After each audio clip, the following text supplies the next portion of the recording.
ದೇವರ ನಾಮಕ್ಕೆ ಸ್ತೋತ್ರವಾಗಲಿ. ಭಾಗ 2, ಕ್ರಿಸ್ತನ ಎರಡನೇ ಬರೋಣದಲ್ಲಿ ಯಾರಿಗೋಸ್ಕರ ಕ್ರಿಸ್ತನು ಬರುವನು ಎಂಬುದಾಗಿ ಇದರ ವಿಷಯದಲ್ಲಿ ನಾವು ಧ್ಯಾನ ಮಾಡಿಕೊಳ್ಳೋಣ. ಪ್ರೀತಿಯ ನನ್ನ ಸಹೋದರಿ ಸಹೋದರರೇ, ಈ ವಾಕ್ಯ ಭಾಗಗಳಿಂದ ಪವಿತ್ರಾತ್ಮನು ಕೇಳುವಂಥವರನ್ನು, ನೋಡುವಂಥವರನ್ನು, ನಿಮ್ಮೆಲ್ಲರನ್ನು ಕೂಡ ದೇವರ ಆಶೀರ್ವಾದ ಮಾಡಲಿ. ಈ ಭಾಗ 2ರಲ್ಲಿ ಅನೇಕ ವಿಷಯಗಳನ್ನು ನಾವು ಧ್ಯಾನ ಮಾಡಲಿಕ್ಕಿದ್ದೀವಿ. 2ನೇ ಥೆಸಲೋನಿಕ ಪತ್ರಿಕೆ 4ನೇ ಅಧ್ಯಾಯ 13ನೇ ವಚನದಿಂದ ಕೆಲವು ವಚನಗಳನ್ನು ನಾವು ಧ್ಯಾನ ಮಾಡಿಕೊಳ್ಳೋಣ. ನೋಡಿ, ಸಹೋದರರೇ, ನಿದ್ರೆ ಹೋಗುವವರ ಗತಿ ಏನೆಂದು ನೀವು ತಿಳಿಯದೇ ಇದ್ದು ನಿರೀಕ್ಷೆ ಇಲ್ಲದವರಾದ ಇತರರಂತೆ ದುಃಖಿಸುವುದು ನಮ್ಮ ಮನಸ್ಸಿಗೆ ಒಪ್ಪುವುದಿಲ್ಲ. Praise the lord. ದೇವರ ನಾಮಕ್ಕೆ ಸ್ತೋತ್ರ. ಅಪೊಸ್ತಲನಾದ ಪೌಲನು ಈ ಥೆಸಲೋನಿಕ ಸಭೆಗೆ ಈ ರೀತಿಯಾಗಿ ಬರೀತಾ ಇದ್ದಾನೆ. ನೋಡಿ, ನಿದ್ರೆ ಹೋಗುವವರ ಗತಿ ಏನೆಂದು ನೀವು ತಿಳಿದೇ ಇದ್ದು ನಿರೀಕ್ಷೆ ಇಲ್ಲದವರ ಇತರರಂತೆ ದುಃಖಿಸುವುದು ಮನಸ್ಸಿಗೆ ಒಪ್ಪುವುದಿಲ್ಲ. ನಾವು ಯಾವಾಗಲೂ ಕೂಡ ನಿರೀಕ್ಷೆ ಉಳ್ಳವರಾಗಿರಬೇಕು. ಅನೇಕರು ನಿರೀಕ್ಷೆ ಇಲ್ಲದವರಾಗಿ ದುಃಖಿಸ್ತಾರೆ. ಆದರೆ ನಮಗೊಂದು ನಿರೀಕ್ಷೆ ಇದೆ. ಒಬ್ಬ ಮನುಷ್ಯ ಯೇಸು ಕ್ರಿಸ್ತನನ್ನ ಸ್ವಂತ ರಕ್ಷಕನಾಗಿ ಅಂಗೀಕಾರ ಮಾಡಿಕೊಂಡು ಆತನಿಗೋಸ್ಕರ ಜೀವಿಸಿ ಆತನಿಗೋಸ್ಕರ ಬದುಕಿ ಸತ್ತು ಹೋದರೆ ನಿಜವಾಗಲೂ ಅವನು ಕೂಡ ಪರದೇಶಿನಲ್ಲಿ ಇಡಲ್ಪಡ್ತಾನೆ. Amen, hallelujah. ಹಾಗಾಗಿ ಆತನು ಜೀವಮಾನವೆಲ್ಲ ಕೂಡ ಈ ಭೂಲೋಕದಲ್ಲಿ ಕ್ರಿಸ್ತನಿಗೋಸ್ಕರ ಜೀವಿಸಿರುವುದರಿಂದ ಒಂದು ದಿನ ಆತನು ಕ್ರಿಸ್ತನ ಎರಡನೇ ಬರೋಣದಲ್ಲಿ ಮೊದಲನೇದಾಗಿ ಆತನು ಎಬ್ಬಿಸಲ್ಪಡ್ತಾನೆ. Price the lord. ದೇವರ ನಾಮಕ್ಕೆ ಸ್ತೋತ್ರವಾಗಲಿ. ಈ ವಾಕ್ಯ ಭಾಗದಲ್ಲಿ ಅಪೊಸ್ತಲನಾದ ಪೌಲನು ಹೇಳ್ತಾ ಇದ್ದಾನೆ.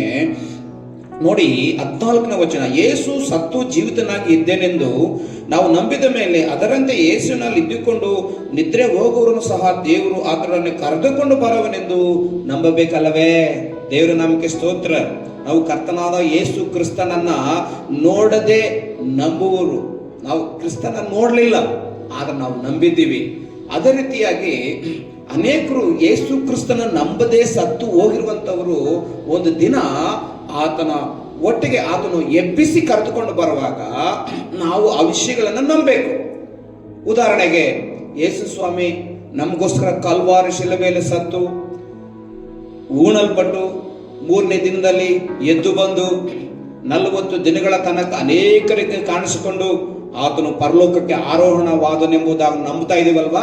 ಅದೇ ರೀತಿಯಾಗಿ ನಾವು ಕೂಡ ಅಷ್ಟೇ. ಯಾರ್ಯಾರು ಕರ್ತನು ಯಾರನ್ನು ಕರೆದುಕೊಳ್ತಾ ಇದ್ದಾನೋ ಅವರೆಲ್ಲರೂ ಕೂಡ ಒಂದು ದಿನ ಮೊದಲನೇದಾಗಿ ಆ ಸೀಕ್ರೆಟ್ ಅಥವಾ ರಹಸ್ಯ ಬರೋಹಣದಲ್ಲಿ ಮೊದಲನೇದಾಗಿ ಸಮಾಧಿಗಳಿಂದ ಎಬ್ಬಿಸಲ್ಪಟ್ಟಂತವರು ಇವರೇ ಆಗಿದ್ದಾರೆ. ಹಲ್ಲೆಲೂಯಾ.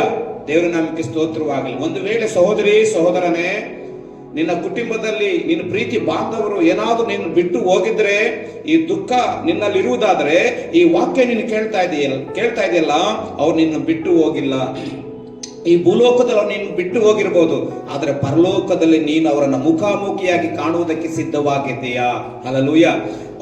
ಒಂದು ದಿನ ಕ್ರಿಸ್ತನೊಟ್ಟಿಗೆ ಅವರು ಬರುವಂತವರಾಗಿದ್ದಾರೆ. ಮತ್ತೆ ಮಧ್ಯಾಕಾಶಕ್ಕೆ ಕ್ರಿಸ್ತನು ಕೋಟ್ಯಾನು ಕೋಟಿ ದೇವದೂತರೊಂದಿಗೆ ಮತ್ತೆ ಅವರನ್ನು ಕರೆದುಕೊಂಡು ಬರುವನಾಗಿದ್ದಾನೆ. ಮೊದಲನೇದಾಗಿ ಕ್ರಿಸ್ತನು ಮಧ್ಯಾಕಾಶಕ್ಕೆ ಬಂದಾಗ ಆ 7 ಜನ ತುತ್ತೂರಿಗಳನ್ನ 7 ಜನ ದೇವದೂತರು ತುತ್ತೂರಿಗಳನ್ನು ಊದಿದಾಗ ಆ ತುತ್ತೂರಿನ ಶಬ್ದ ಮೊದಲನೇದಾಗಿ ಸಮಾಧಿಯಲ್ಲಿದ್ದಂತ ಆ ಮನುಷ್ಯರಿಗೆ, ಸಮಾಧಿಯಲ್ಲಿ ಹೂಣಲ್ಪಟ್ಟಂತ ಆ ಒಂದು ಮನುಷ್ಯರಿಗೆ ಮೊದಲನೇದಾಗಿ ಆ ತುತ್ತೂರಿ ಶಬ್ದವು ಕೇಳಿಸಲ್ಪಡ್ತದೆ. ನೋಡಿ, ಆದಾಮನ ಕಾಲದಿಂದ ಇದುವರೆಗೂ ಕ್ರಿಸ್ತನವರೆಗೂ ಯಾರ್ಯಾರು ನಿದ್ರೆ ಹೋಗಿದ್ದಾರೋ ಅವರೆಲ್ಲರನ್ನು ಕೂಡ, ಆ ಪರಿವಾರದೆಲ್ಲರನ್ನು ಕೂಡ ಕ್ರಿಸ್ತನು ಮಧ್ಯಾಕಾಶಕ್ಕೆ ತೆಗೆದುಕೊಂಡು ಬರ್ತಾನೆ. ಹಲ್ಲೆಲೂಯಾ. ದೇವರ ನಾಮಕ್ಕೆ ಸ್ತೋತ್ರವಾಗಲಿ.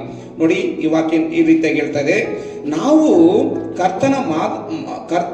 ಕರ್ತನ ಮಾತಿನ ಆಧಾರದಿಂದ ನಿಮಗೆ ಹೇಳುವುದೇನೆಂದರೆ, ಕರ್ತನು ಪ್ರತ್ಯಕ್ಷನಾಗುವವರೆಗೂ ಜೀವದಿಂದಿರುವ ನಾವು ನಿದ್ರೆ ಹೋದವರಿಗಿಂತ ಮುಂದಾಗುವುದೇ ಇಲ್ಲ. ಕರ್ತನು ತಾನೇ ಆಜ್ಞಾಘೋಷದೊಡನೆಯೂ ಪ್ರಧಾನ ಶಬ್ದದೊಡನೆಯೂ ತುತ್ತೂರಿಯೊಡನೆಯೂ ಆಕಾಶದಿಂದ ಇಳಿದು ಬರುವನು. ಆಗ ಕ್ರಿಸ್ತನಲ್ಲಿರುವ ಸತ್ತವರು ಮೊದಲು ಎದ್ದು ಬರುವರು. ಹಲ್ಲೆಲೂಯಾ. ಕ್ರಿಸ್ತನಲ್ಲಿದ್ದ ಸತ್ತವರು ಮೊದಲು, ಆದಾಮನ ಕಾಲದಿಂದ ಇದುವರೆಗೂ ಯಾರ್ಯಾರು ಸತ್ತು ಹೋಗಿದ್ದಾರೋ ಅವರು ಕೂಡ ಮೊದಲು ಎದ್ದು ಬರುವರು. ನೋಡಿ, ಆಗ ಕ್ರಿಸ್ತನಲ್ಲಿರುವ ಸತ್ತವರು ಮೊದಲು ಎದ್ದು ಬರುವರು, ಆಮೇಲೆ ಜೀವದಿಂದಿಳಿದಿರುವ ನಾವು ಅಂತರಿಕ್ಷದಲ್ಲಿ ಕರ್ತನನ್ನು ಎದುರುಗೊಳ್ಳುವುದಕ್ಕಾಗಿ ಅವರ ಸಂಗಡಲೇ ಮೇಘವಾಹನರಾಗಿ ಪಕ್ಕನೆ ಒಯ್ಯಲ್ಪಡುವು. ಹೀಗಾಗಿ ನಾವು ಸದಾ ಕಾಲವು ಕರ್ತನ ಜೊತೆಯಲ್ಲಿರುವೆವು. ಆದ ಕಾರಣ ಈ ಮಾತುಗಳಿಂದ ಒಬ್ಬರನ್ನೊಬ್ಬರು ಸಂತೈಸಿರಿ. ದೇವರ ನಾಮಕ್ಕೆ ಸ್ತೋತ್ರವಾಗಲಿ.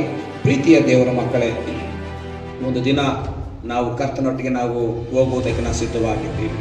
ಈ ಸೀಕ್ರೆಟ್ 2ನೇ ಬರೋಹಣದಲ್ಲಿ ಮೊದಲನೇದಾಗಿ ಆದಾಮನಿಂದ ಇದುವರೆಗೂ ಯಾರ್ಯಾರು ನಿದ್ರೆ ಹೋಗಿರ್ತಾರೋ ಅವ್ರು ಮೊದಲನೇದಾಗಿ ಅವರು ಎಬ್ಬಿಸಲ್ಪಡ್ತಾರೆ. ಎರಡನೇದಾಗಿ ಜೀವದಿಂದಿಳಿರುವ ನಾವು ಪಕ್ಕನೆ ಆ ಒಂದು ಶಬ್ದವು ಕೇಳಿದ ತಕ್ಷಣ ಪಕ್ಕನೆ ಶರೀರವ ಸಮೇತವಾಗಿ ಕೂಡ ನಾವು ಕೂಡ ಮೇಘವಾಹನರಾಗಿ ಪಕ್ಕನೆ ಮಧ್ಯಾಕಾಶಕ್ಕೆ ಒಯ್ಯಲ್ಪಡ್ತೇವೆ. ದೇವರ ಮಕ್ಕಳೇ, ನೋಡಿ, ಇಬ್ರು ರಾಗಿ ಕಲ್ಲನ್ನು ಬೀಸ್ತಾ ಇರ್ತಾರೆ, ಒಬ್ಬರು ಒಯ್ಯಲ್ಪಡ್ತಾರೆ, ಒಬ್ಬರು ಬಿಡಲ್ಪಡ್ತಾರೆ. ಕೆಲವರು ಬೈಕ್ ಓಡಿಸ್ಕೊಂಡು ಹೋಗ್ತಾ ಇರುತ್ತೆ, ಆ ಕರ್ತನು ಪ್ರತ್ಯಕ್ಷನಾದಾಗ ಆ ಬೈಕನ್ನು ಬಿಟ್ಟು ಹೋಗ್ತಾನೆ. ಫ್ಲೈಟಲ್ಲಿ ಓದಿರುವಂಥವರು ಆ ಫ್ಲೈಟನ್ನು ಬಿಟ್ಟು ಹಂಗೆ ಮೇಘವಾಹನರಾಗಿ ಹೋಗ್ತಾ ಇರ್ತಾರೆ. ಹಾಗಾಗಿ ಪ್ರೀತಿಯ ದೇವರ ಮಕ್ಕಳ, ಅಂತ ಮಹಾಭಾಗ್ಯದಲ್ಲಿ ನೀನು ಸೇರಬೇಕಾದ್ರೆ ಆ 2ನೇ ಬರೋಹಣದಲ್ಲಿ ನೀನು ಸಿದ್ಧವಾಗಿದೆಯಾ? ಅಥವಾ ಆತನ ಬರೋಹಣದಲ್ಲಿ ನೀನು ಆತನೊಂದಿಗೆ ಇರುವುದಕ್ಕೆ ನೀನು ಸಿದ್ಧವಾಗಿದೆಯಾ? ಹಾಗಾದರೆ ಈ ಪಾರ್ಟ್ 2 ಅಲ್ಲಿ ಮಾಡಬೇಕಾದ ಕೆಲಸ ಏನಪ್ಪ ಅಂದರೆ, ನಾವೇನು ಮಾಡಬೇಕು? ಸರ್ವ ಆಯುಧಗಳನ್ನು ಧರಿಸ್ಕೋಬೇಕು. ಆ ಸರ್ವ ಆಯುಧಗಳು ಯಾವ್ಯಾವುದು? ಪ್ರಾರ್ಥನೆ, ದೇವರ ವಾಕ್ಯ, ಶುಭಾರ್ತೆ, ನಂಬಿಕೆಯಿಂದ ಜೀವಿಸುವುದು, ಇತರರನ್ನು ಪ್ರೀತಿಸುವುದು, ಇನ್ನೂ ಅನೇಕ ಕಾರ್ಯಗಳು ಉಂಟು ದೇವರ ಮಗನೇ. ಹಾಗಾಗಿ 2ನೇ ಬರೋಹಣ ಮೊದಲನೇದಾಗಿ ಆ ತುತ್ತೂರಿ ಶಬ್ದ ಕರ್ತನಲ್ಲಿ ನಿಂತಿರುವವರು ಮೊದಲು ಎದ್ದು ಬಂದರು. ಜೀವದಿಂದ ನಾವು ಮತ್ತೆ ಎಬ್ಬಿಸಲ್ಪಡುವುದು. ಖಂಡಿತ ಒಂದು ದಿನ ಮಧ್ಯಾಕಾಶದಲ್ಲಿ ಆತ್ಮಟ್ಟಿಗೆ ನಾವು ಕೋಟಿ ದೇವದೂತರೊಂದಿಗೆ ನಾವು ಪರಲೋಕಕ್ಕೆ ಒಯ್ಯಲ್ಪಡಬಹುದು. ದೇವರು ನಮಗೆ ಸ್ತೋತ್ರ. ದೇವರು ನಿಮ್ಮೆಲ್ಲರನ್ನು ಕೂಡ ಆಶೀರ್ವಾದ ಮಾಡಲಿ. ಕ್ರೈಸ್ತರು.